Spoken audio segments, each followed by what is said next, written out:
When I was a student here in Edinburgh, I once submitted an essay that I'd written in a hurry without having done any of the background reading. My tutor saw through this and sent it back to me with a single sentence that has stayed with me all my life. "You have a pleasing turn of phrase," he wrote, "but nothing much to say." This for me has become the first golden rule of good, effective writing. Have something to say. There's a second golden rule. One of my former bosses once told me that he'd noticed something about the correspondents and reporters who worked for him. Those he thought of as the good writers always had a book under their arm when they came to see him. It sounds obvious, too obvious to state maybe, but if you want to be a good writer, you have to read books and not just newspapers. To use this language well, you have to love it. So build some time into your daily life for reading. And read poetry. Read it slowly. Think about the way the writer bends the language to his needs. This speech is one of the most famous rhetorical passages in our language's history. We shall go on to the end. We shall fight in France. We shall fight on the seas and oceans. We shall fight with growing confidence and growing strength in the air. We shall defend our island, whatever the cost may be. We shall fight on the beaches.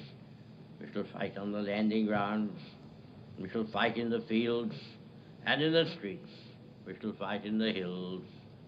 We shall never surrender.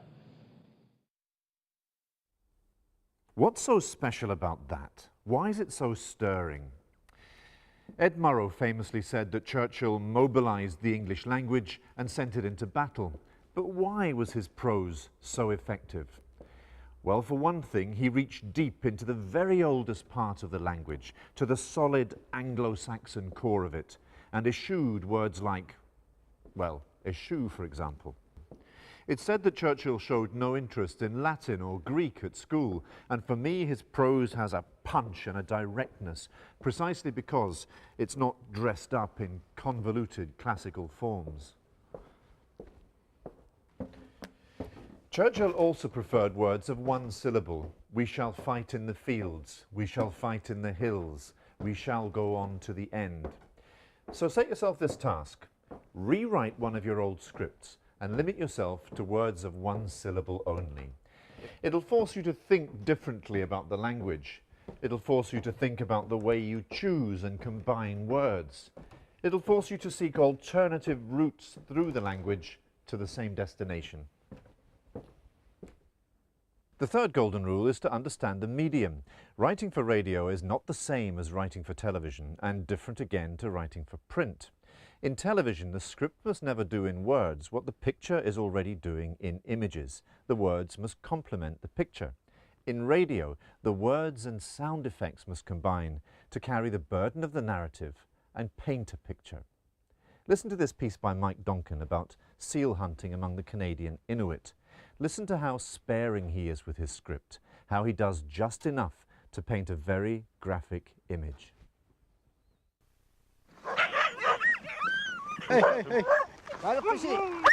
Feeding time under an Arctic dawn for Isaac Unterlach's team of huskies, chained out on the frozen bay.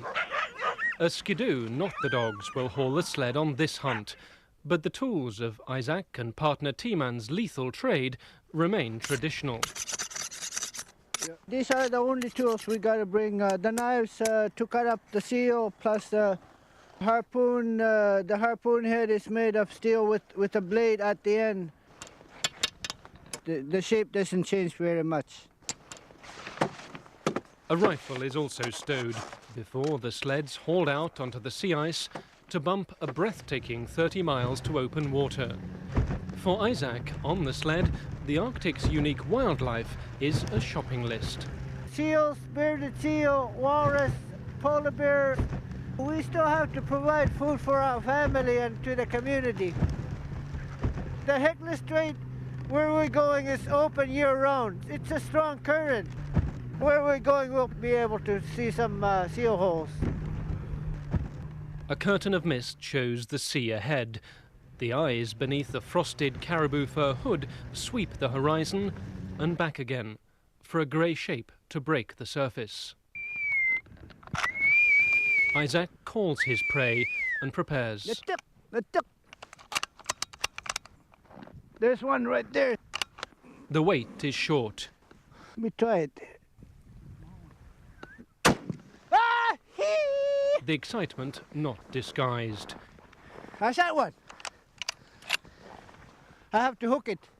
This can never be a gentle act. The current carries the dead seal to the floe edge, and as it's brought ashore, the snow stains crimson.